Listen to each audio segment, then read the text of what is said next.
मेरी ऊर्जा के स्रोत प्यारे बच्चों, सदा खुश रहो। सफलता तुम्हारे कदम चूमे। आज की इस वीडियो में मैं आपको हिंदी निबंध के बेकम कहे जाने वाले बहुमुखी प्रतिभा के धनी साहित्यकार आचार्य रामचंद्र शुक्ल की निबंध कला पर प्रकाश डालने जा रहे हैं। इनका जो बहुआयामी व्यक्तित्व था, उसने न केवल हिंदी निबंध को वरन हिंदी साहित्य को एक नया मार्ग, विकास की एक नई राह की तरफ अग्रसर किया। इसलिए आचार्य रामचंद्र शुक्ल को हम हिंदी निबंध, हिंदी साहित्य का दैदिक पैमाने नक्षत्र कहें या युग प्रवर्तक साहित्यकार कहें, मतलब उनका जो योगदान है वो इन शब्दों से भी बहुत बड़ा योगदान है। उन्होंने जो निबंध लिखे हैं वो जो निबंधों के जो तत्व हैं, बुद्धि तत्व है, आपका अनुभूति का तत्व है, कल्पना का तत्व है, अहम का तत्व है और शैली का तत्व है। इन सब पांचों तत्वों पे ऐसे खरे उतरते हैं कि उनका एक एक निबंध हमारे हिंदी साहित्य का एक एक बेशकीमती रत्न है। मतलब वो हिंदी के सर्वश्रेष्ठ निबंधकार, मतलब निर्द्वंद भाव से माने जा सकते हैं। उनकी निबंध हिंदी साहित्य की अनुपम निधि है। हिंदी निबंध साहित्य में उनके महत्वपूर्ण योगदान के कारण ही इस युग का नाम द्विवेदी युग के बाद, महावीर प्रसाद द्विवेदी का जो युग था उसके युग के बाद, मतलब 1920 के बाद का जो युग है उसे हम शुक्ल युग के नाम से जानते हैं। और ये जो शुक्ल युग के जो नाम है ये अपने आप में ही आचार्य रामचंद्र शुक्ल का जो महनीय योगदान रहा है हिंदी निबंध के लिए, उस महत्व को रेखांकित कर देता है। आइए हम देखते हैं युग प्रवर्तक साहित्यकार आचार्य रामचंद्र शुक्ल जी के निबंध कला के बारे में बात करते हैं। जैसे मैंने आपसे कहा था कि जब भी मैं आपको किसी निबंधकार के निबंध कला के बारे में बताऊंगी तो मोटे मोटे रूप में उसको हम 3 भागों में बांटेंगे। उन्होंने कौन कौन से निबंध लिखे, उनके जो निबंध हैं उनके निबंधों में क्या क्या विशेषताएं रही, मतलब विचारगत या बौद्धिक या बुद्धि तत्व उसमें क्या क्या है, विचारगत विशेषताएं क्या क्या है, और फिर उनकी भाषा और शैली कैसी रही। ये 3 भागों में हम उनके निबंधों को मुख्य रूप से बांट देंगे। तो हम ये देखते हैं कि आचार्य रामचंद्र शुक्ल ने अपने जीवन में कुल मिला के 27 निबंध लिखे, 27 निबंध लिखे, है ना। और 27 निबंध, एक एक निबंध, जैसा मैंने आपसे कहा कि एक एक बेशकीमती रत्न है। उनके निबंधों को मोटे रूप से यदि हम देखें तो प्रारंभिक निबंधों के रूप में मैं देखती हूँ तो उनके 3 निबंध हमारे सामने आते हैं, जिसमें पहला निबंध है साहित्य। इस साहित्य में उन्होंने साहित्य का अर्थ, उसकी परिभाषा, उसका उद्देश्य, क्या साहित्य का प्रभाव समाज पे पड़ता है, ये सब साहित्य के बारे में उन्होंने पूरा इसमें बताया। दूसरा उनका निबंध है जिसका नाम है उपन्यास, जिसमें उन्हें उपन्यास के विभिन्न आधार, उपन्यास कला की विशेषताएं, ये सब के बारे में विवेचना की है। और तीसरा निबंध है अपनी भाषा पर विचार, जिसमें उन्होंने आचार्य रामचंद्र शुक्ल की जो भाषा विषयक उनके जो विचार थे, जो उनके मत थे, उनको इसमें उन्होंने विवेचित किया है। तो इसके आगे यदि हम चलें तो आचार्य रामचंद्र शुक्ल ने अपने निबंध लिखने प्रारंभ किए और अपने उनकी जो निबंध थे वो विभिन्न पत्र पत्रिकाओं में छपते रहते थे। सरस्वती में है या दीपक आदि में उनके निबंध छपते रहते थे। बाद में उनके इन निबंधों को संकलित करके और चिंतामणि के नाम से प्रकाशित करवाया गया। तो ये जो चिंतामणि है, हम सबसे पहले चिंतामणि भाग 1 के बारे में बात करेंगे। जो चिंतामणि भाग 1 है आचार्य रामचंद्र शुक्ल का जो निबंध संग्रह है, ये मतलब हिंदी साहित्य की एक अमूल्य धाती है। इस चिंतामणि में भी हमको उनके मुख्य रूप से 2 प्रकार के निबंध देखने को मिलते हैं। पहले है मनोविकार से संबंधित निबंध हैं, जिनकी संख्या 10 है, 10 निबंध इसमें रखे गए हैं। और दूसरे हैं समीक्षात्मक उनके निबंध हैं। शुक्ल जी का की जो इतनी ख्याति, इतनी प्रसिद्धि जो हम देख रहे हैं हिंदी निबंध के क्षेत्र में, उसका आधार ये चिंतामणि भाग 1 ही माना जाता है, जिसका प्रकाशन 1939 में हुआ था। उनके जो निबंध मैंने आपको बताया चिंतामणि में कुल 17 निबंध है। गिनते जाना, 3 निबंध उनके प्रारंभिक निबंध थे और चिंतामणि भाग 1 में उनके 17 निबंध संकलित है। उस 17 में से जैसे मैंने आपसे कहा कि 10 निबंध मनोविकारों से संबंधित हैं। जैसे जिसमें पहला निबंध है उनका भाव मनोविकार, दूसरा उत्साह, तीसरा श्रद्धा और भक्ति, करुणा, लज्जा और ग्लानि, लाभ और प्रीति, घृणा, ईर्ष्या, भय और क्रोध। ये 10 निबंध उनके मनोविकारों से संबंधित है। उसके बाद उनके 4 निबंध हैं जो सैद्धांतिक समीक्षा से संबंधित है। सैद्धांतिक समीक्षा, ध्यान रखना, उन्होंने समीक्षा भी 2 प्रकार से की, एक सैद्धांतिक और एक व्यवहारिक।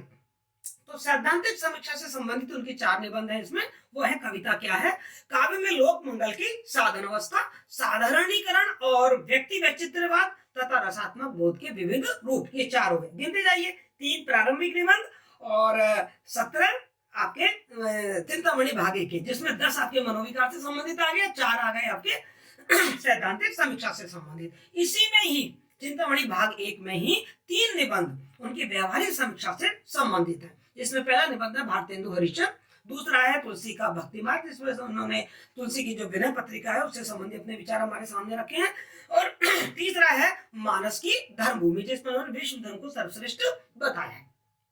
इसके बाद उनका चिंतामणि भाग 2 प्रकाशित होता है। चिंतामणि भाग 2 में ये जो निबंध हमने चिंतामणि भाग 1 में देखे, इन निबंधों का आकार थोड़ा छोटा है, लेकिन चिंतामणि भाग 2 में उनके केवल 3 निबंध हैं, और तीनों निबंध बहुत ही विस्तृत निबंध हैं। उसमें पहला निबंध है काव्य में प्राकृतिक दृश्य, दूसरा है काव्य में रहस्यवाद, और तीसरा है काव्य में अभिव्यंजनावाद।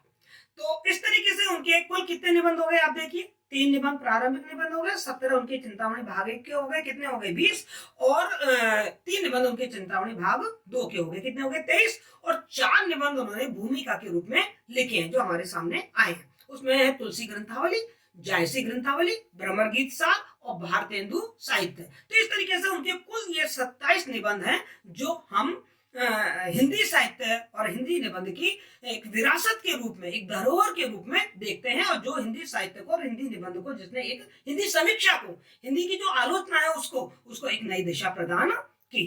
चलिए अब हम देख लेते हैं कि हिंदी निबंध के जो दैत्यप्यमान सितारे आचार्य रामचंद्र शुक्ल हैं, उनकी निबंध की क्या क्या विशेषताएं। मैंने आपको कहा ना कि मैं 3 भागों में बांट के आपको बताऊंगी। पहला, कौन कौन से उन्होंने निबंध लिखे, दूसरी बात बताऊंगी उनकी निबंध की विशेषताएं। तो आइए पहले हम उनकी वैचारिक विशेषताओं पर बात कर लेते हैं।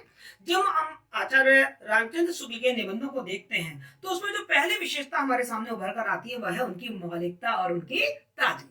आचार्य शुक्ल चमत्कार उत्पन्न करने के लिए मौलिकता का समर्थन नहीं करते, उनकी मान्यताएं, उनका विषय विवेचन, उनकी तर्क श्रृंखला, उनकी व्यंग्योक्ति तथा उनके द्वारा जुटाई गई जो सरस उदाहरण है, साहित्यिक उदाहरण है, वो सब उनके निबंधों की मौलिकता हमारे सामने प्रस्तुत करते हैं। दूसरी जो उनकी विशेषता है निबंधों की, वह है उनकी व्यक्तित्व। और निबंध की ये खास विशेषता है कि जो निबंधकार होता है उसके व्यक्तित्व का स्पष्ट छाप उसके निबंधों में हमें देखने को मिलती है। उन्हें अपनी मान्यताओं पर पूर्ण विश्वास था, और उनका यह विश्वास ही रामचंद्र शुक्ल के निबंधों पर पूर्ण तरह झलकता है, जिससे कि रामचंद्र शुक्ल के, मतलब हम कोई निबंध पढ़े और पढ़कर हम तुरंत अंदाज लगा लेते हैं कि ये निबंध तो आचार्य रामचंद्र शुक्ल का होगा, क्योंकि उस व्यक्तित्व में, उस निबंध में हमें रामचंद्र शुक्ल के व्यक्तित्व की झलक स्पष्ट रूप से दिखाई देने लगती है। इसके अलावा उनकी निबंध में हमें एक बहुत विशिष्ट विशेषता जो देखने को मिल रही है वह है देश प्रेम के विविध रूप। आचार्य रामचंद्र शुक्ल जी के निबंधों में देश प्रेम और उसके देश प्रेम के विविध रूपों को व्यक्त किया गया है। भारत के कण कण में प्रेम, यहाँ की जन जन से स्नेह, यहाँ की सभ्यता संस्कृति का गुणगान इनके निबंधों में हुआ है, जो कि देश प्रेम का एक विशिष्ट रूप है। मतलब जब हम अपने देश की संस्कृति से, सभ्यता से प्रेम करेंगे, वहाँ के जन जन, वहाँ के कण कण के प्रति अपनी समर्पण भक्ति दिखाएंगे, तो यही तो देश प्रेम का रूप है। मतलब सीमा पे मर जाना ही देश प्रेम थोड़ी होता है। देश वो एक बहुत बड़ा देश प्रेम है कि सीमा पर अपने देश की रक्षा के लिए हम अपने प्राण न्यौछावर करते हैं, लेकिन अंदर अपने समाज को सुव्यवस्थित बनाए रखना और अपनी सभ्यता संस्कृति का गुणगान करना, यही तो देश प्रेम का एक विशिष्ट रूप है। तो आचार्य रामचंद्र शुक्ल के निबंध की हम चौथी विशेषता के रूप में देखते हैं व्यक्तित्व एवं विषय की संबद्धता। आपस में उनका व्यक्तित्व और विषय वो आपस में बहुत ही घुल मिल गया है। एक बात हमें देखने को मिलती है कि विषय प्रतिपादन करते समय शुक्ल जी प्रकरण के व्यर्थ विस्तार से बचते हैं। उनके निबंधों में उन्हीं तथ्यों का समावेश हमको मिलता है जिनका मुख्य विषय से किसी न किसी रूप में संबंध है। तो इस प्रकार विषयों की संबद्धता, संगठन, सुगठिता उनके निबंधों की एक खास विशेषता है। उनके निबंधों में हमें हृदय और बुद्धि इसका समुचित योग मिलता है। मैंने कहीं पढ़ा था, याद नहीं आ रहा, पर उन्होंने कहा था कि मैंने अपने निबंध की जो यात्रा है, मतलब मेरी जो निबंध की यात्रा वो बुद्धि से शुरू हुई और साथ में हृदय भी उसके हो लिया। तो उनके निबंध में हमें हृदय और बुद्धि का समुचित योग देखने को मिलता है। यद्यपि उनके जो निबंध है वो चिंतन प्रधान है, जिनमें बुद्धि अपना मार्ग तय करती हुई आगे बढ़ती है, पर इसका अर्थ ये नहीं है कि उनका जो निबंध है वो बुद्धि के बाहर से बहुत ज्यादा बोझिल हो गया है, नीरस हो गया है या शुष्क हो गया है। बुद्धि के साथ भावना का जो मधुर पुट है वो भी हमें उनके निबंधों में बहुत कुछ देखने को मिलता है। इसके बाद उनके जो निबंध है वो नीरस और शुष्क क्यों नहीं हो पाए, क्योंकि उनके निबंध में हमको हास्य व्यंग्य की छटा भी देखने को मिलती है। मतलब कठिन मानसिक कार्य करते करते जब हम कोई ऐसा कार्य करते हैं तो इंसान थक जाता है और कुछ पलों का वो मनोविनोद मनोरंजन करना चाहता है। उसी प्रकार विषय की जो हमारे रामचंद्र शुक्ल है वो किसी भी विषय का गंभीर विवेचन कर रहे हैं और गंभीर विवेचन करते करते उनको लगता है जैसे पाठक कहीं ऊब ना जाए, तो वो बीच बीच में हास्य व्यंग की सृष्टि करते चलते हैं और हास्य व्यंग से अभिव्यक्ति में उनके निबंधों में आकर्षण प्रभाव इतना ज्यादा पैदा हो गया है कि जो पाठक है वो उनके निबंधों में डूब जाता है। उनके निबंध की एक विशेषता हम और देखते हैं, वो है उनका सुगठित विचार परंपरा, विचारों की सुगठित परंपरा शुक्ल जी के निबंधों की प्रमुख विशेषता मानी जा सकती है। मतलब मोती लड़ियों की वजह से माला होती है, माला में जैसे मोती पिरोए जाती है और एक लड़ी बन जाती है, उसी की बात ही उनके जो विचार है ना वो बिल्कुल एक दूसरे से संबंधित है। कहीं भी ऐसा नहीं लगता अरे ये बात हुई थी अब ये क्या आ गया, नहीं, हर जो दूसरी बात है वो पहली बात का परिणाम सा प्रतीत होती है, यानी कि प्रभाव उनके विचारों में बहुत जबरदस्त प्रभाव हमको देखने को मिलता है। उनके निबंध की विशेषता हम ये भी दे सकते हैं कि उनके समय से पहले जो भारतीय जो युग था उसमें निबंध लिखे जा रहे थे और उन निबंधों को जो नवीन दिशा दी वो शुक्ल जी ने दी द्विवेदी काल में। और भारतीय युग में जो निबंध लिखे गए यद्यपि कोई निबंध लिखे जा रहे थे और उन निबंधों में कोई विचारात्मक निबंधों से संबंधित कोई सुदृढ़ परंपरा नहीं थी, लेकिन शुक्ल जी ने इस विचारात्मक निबंध को एक नई दिशा दी, एक नई शैली प्रदान की और बस ये मान लीजिए कि उन्होंने गागर में सागर भरने वाला काम हमारे सामने किया, हिंदी निबंधकारों के सामने रखा। उनकी निबंध की एक विशेषता और हमको देखने को मिलती है, वो यह है कि उन्होंने साहित्य की युगानुकूल व्याख्या की है। अभी आपने निबंधों के नाम पढ़े तो आपने देखा तुलसी हो, जायसी हो, सूरदास हो, भारतेंदु हो, उन सबके साहित्य की उन्होंने क्या की है, समीक्षा की है। सैद्धांतिक और व्यवहारिक दोनों तरीके की समीक्षा हमारे सामने उनके सामने हमें मिलती है। शुक्ल जी ने अपने निबंधों के माध्यम से एक ऐसी नवीन पद्धति का श्री गणेश किया जो साहित्य की युगानुकूल नवीन व्याख्या हमारे सामने प्रस्तुत करती है।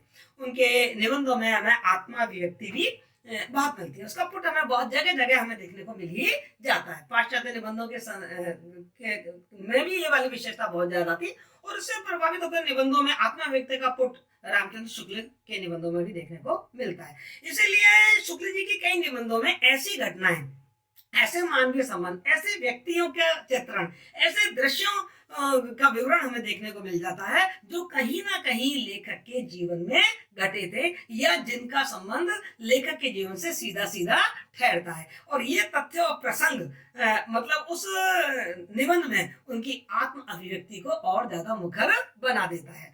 उनके जो निबंध हैं, जो हम कह रहे हैं कि पाठक उनके निबंधों में डूब सा जाता है, उसका एक बहुत बड़ा कारण क्या है कि वो अपने निबंधों में कथा कहानियों एवं साहित्यिक दृष्टांतों को देते हुए चलते हैं, जिससे न केवल तथ्य स्पष्ट हो जाते हैं, क्लियर हो जाते हैं, बल्कि वो रोचक, सरस और प्रभाव उत्पन्न करने वाले भी बन जाते हैं और पाठक उनमें डूब जाता है।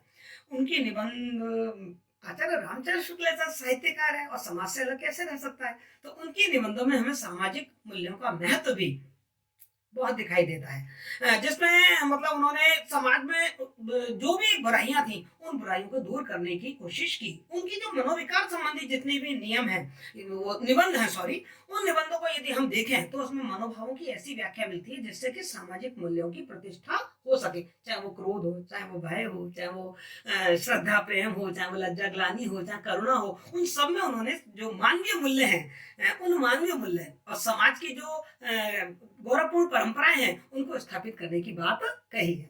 उनके निबंधों में विचारों का वैज्ञानिक विवेचन और सिद्धांतों का प्रतिपादन मिलता है हमको। ये वैज्ञानिक विवेचन उनके विचारात्मक निबंधों में विशेष रूप से देखने को मिलता है। विशेष रूप से किसी भी कवि या लेखक का जब वो मूल्यांकन कर रहे होते हैं, चाहे वो तुलसी हो, चाहे वो जायसी हो, चाहे वो भारतेंदु हो, तो उनकी विवेचना पूरी तरीके से वैज्ञानिक रूप ग्रहण कर लेती है। तो ये हमने देखे आचार्य रामचंद्र शुक्ल जी के निबंधों की विशेषता। आइए अब हम चलते हैं उनकी भाषा शैली की विशेषताओं पर। इस भाषा शैली की विशेषताओं को भी मैंने आपकी सुविधा के लिए दो भागों में बांट दिया है। मैं भाषा की विशेषता अलग बताऊंगी और उनकी शैली की विविध, क्योंकि उन्होंने विविध प्रकार की शैलियों का प्रयोग किया है, तो मैं शैली का एक अलग से कॉलम बना रही हूँ, तो आपको बहुत आसानी हो जाएगी उनकी शैली को समझने के लिए भी और उनकी भाषा को समझने के लिए भी। एक विद्वान हुए हैं बहुत अच्छे लेखक हिंदी के, शिवदत्त शर्मा। मैंने पढ़ा, उन्होंने लिखा है शुक्ल जी के बारे में कि संत कबीर भाषा के डिक्टेटर कहे जाते हैं। और ये वाली बात आचार्य प्रसाद द्विवेदी ने कही है। शुक्ल जी को भाषा का स्वामी कहा जाए तो कोई अतिशयोक्ति नहीं होगी। और उनके निबंध को पढ़कर हमें डॉक्टर शिवदत्त शर्मा का ये जो शब्द है ये अक्षर से बिल्कुल सही मालूम पड़ते हैं। शुक्ल जी की रचना पद्धति में अद्वितीय वक्रता है, अर्थ शक्ति की संपन्नता है, तीक्ष्णता है, मुहावरों द्वारा कथन को विचित्रता का रूप दे देते हैं। वो उनकी भाषा में सामासिकता, लाक्षणिक पदों का सहज प्रयोग हमें देखने को मिलता है। उनका जो प्रत्येक शब्द है ना वो उनकी चिंतन की धारा का जड़ा हुआ मोती है, जिसे वाक्यावली से अलग कर ही नहीं सकते। मतलब ये कहते हैं कि एक पिरामिड की तरह उनकी भाषा चली है, उसमें से यदि हम एक शब्द भी अलग हटा देंगे तो वो पिरामिड भर के नीचे गिर जाएगा। इस तरीके से उन्होंने शब्दों का प्रयोग किया है। शब्दों के प्रयोग में जो सजगता, वाक्यों का गठन, क्रियापदों की सार्थक स्थिति आदि अनेक ऐसे गुण हैं जो शुक्ल जी की भाषा को उत्कृष्टता की कोटि में लाके खड़ा कर देते हैं। आचार्य रामचंद्र शुक्ल की जो भाषा है वो शुद्ध साहित्यिक हिंदी है, जिसमें संस्कृत निष्ठ पदावली की प्रधानता है। इन्होंने संस्कृत शब्दों के साथ साथ परिष्कृत विदेशी शब्दों का प्रयोग भी बहुत से किया है। जहां भी आवश्यकता थी वहां उनको स्थान दिया है, चाहे वो अरबी हो, फारसी हो, तुर्की हो, यहाँ तक कि अंग्रेजी शब्दों का भी कहीं प्रयोग किया है। शुक्ल जी की भाषा संबंधी दृष्टिकोण अत्यंत सरल और बहुत ही व्यवहारिक है। शुक्ल जी की भाषा में संस्कृत के अनेक शब्द हैं, तो बीच बीच में जैसा मैंने आपको बताया तद्भव है, देशज है, ये शब्द भी नगीनों की तरह जड़े हुए हैं। अरबी, फारसी, तुर्की के शब्द भी नगीनों की तरह जड़े हुए हैं। निबंधों की भाषा व्याकरण सम्मत होने के साथ साथ अशुद्धियों से मुक्त है, क्योंकि इस समय तक द्विवेदी काल में हिंदी भाषा का परिवर्तन हो चुका था, है ना। परिशुद्धि पर बहुत काम किया है द्विवेदी जी ने। तो आचार्य रामचंद्र शुक्ल ने उस परिमार्जित भाषा को ही अपनी हिंदी निबंधों में प्रयोग किया, इसलिए उसमें व्याकरण संबंधी गलतियां हमको कहीं भी देखने को नहीं मिलती है। उन्होंने अपनी वाक्य रचना को यथासंभव बोल रही हूं मैं, जहां आवश्यक बात है यथासंभव अंग्रेजी शब्दों से मुक्त रखा। इसके लिए उन्होंने किया क्या, वो शब्द तो उनको मतलब वो भाव तो उनको बताना था, तो उन्होंने क्या किया, उन्होंने अंग्रेजी जो शब्द थे उनकी जगह हिंदी के पारिभाषिक शब्द गढ़े और उन पारिभाषिक शब्दों का प्रयोग उन्होंने किया है। शुक्ल जी की भाषा में उपमा मतलब गद्य है, देखिए आप, और उसमें भी उनके उपमा, रूपक, उत्प्रेक्षा अलंकारों का यथासंभव हमें प्रयोग देखने को मिलता है। लेकिन एक बात बता दूं कि ये जो अलंकारों का प्रयोग शुक्ल जी ने किया है वो चमत्कार प्रदर्शन के लिए नहीं किया है, बल्कि भाषा को और अधिक प्रभावशाली, सुस्पष्ट, सहज ग्राह्य बनाने के लिए ही किया है।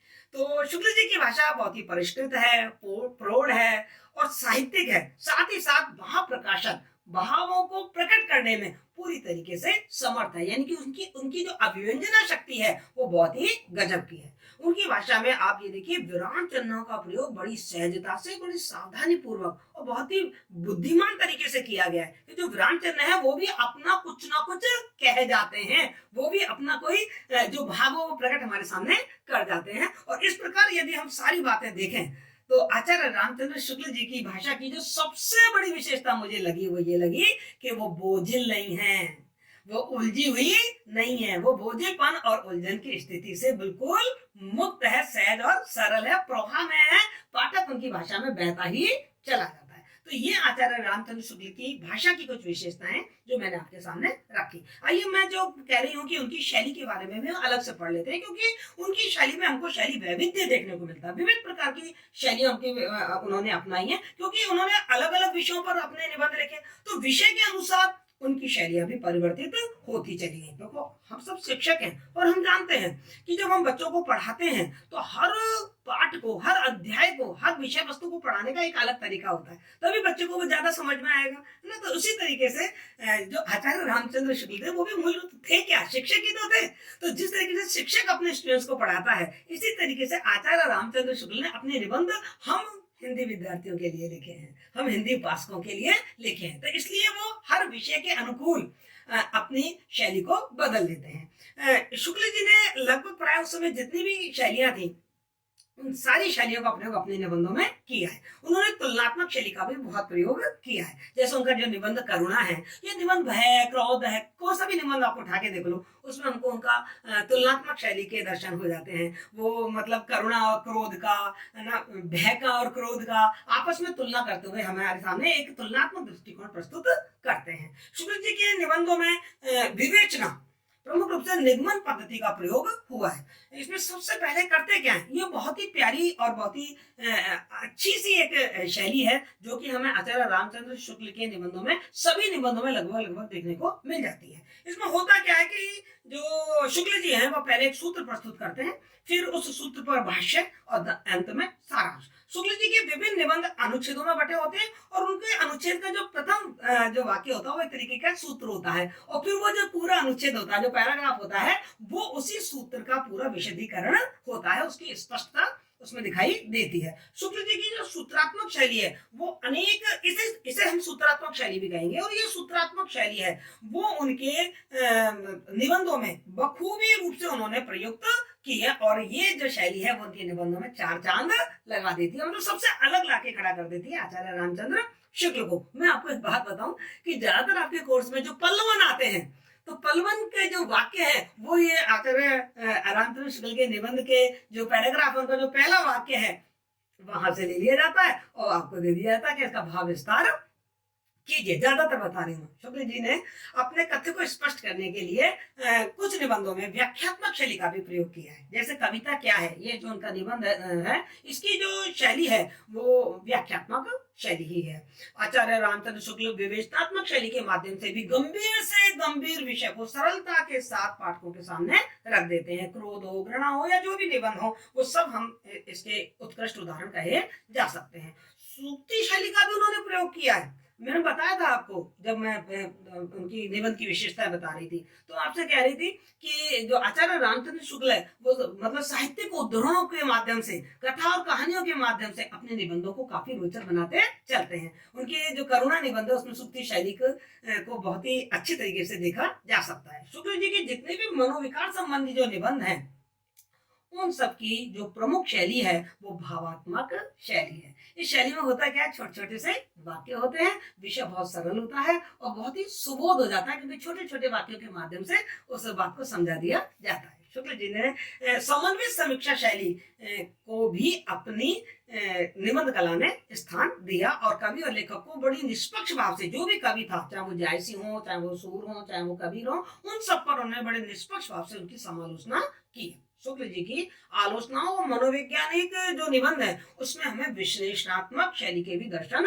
होते हैं। ये विश्लेषणात्मक शैली क्या होती है, मतलब इस शैली में रेखा गणित की तरह एक बिंदु से दूसरे बिंदु की ओर शुक्ल जी वर्णन करते हुए आगे बढ़ते हैं। जैसे रेखा गणित में नहीं होता, एक बिंदु से अपना रेखा गई, फिर दूसरे से जुड़ी, फिर तीसरे से जुड़ी, इस तरीके से वो भी एक विचार ले लेते हैं और उसी विचार को इस तरीके से विस्तृत करते हुए हमारे सामने उसका वर्णन करते चले जाते हैं। तो ये सब मैंने आपको बताया आचार्य रामचंद्र शुक्ल की निबंध कला। ये मैं आपको एक चार्ट के रूप में प्रस्तुत मैंने कर ही दिया है, और इसका जो विस्तार है वो भी मैंने आपको अपने वीडियो में समझा दिया है। बहुत आसानी से आपको इस चार्ट के माध्यम से आचार्य रामचंद्र शुक्ल की जो निबंध कला की विशेषता है वो समझ में आ जाएंगी। यदि आपको कोई भी कमी लगे, ऐसा लगे कि कुछ और आपको और चाहिए, मैंने कुछ छोड़ दिया है, तो प्लीज आप कमेंट बॉक्स में जरूर लिखें। यदि आपको वीडियो पसंद आया तो इसको शेयर कीजिए, लाइक कीजिए और अपने सुझाव मुझे जरूर भेजिएगा, क्योंकि आपके सुझाव ही मेरा मार्गदर्शन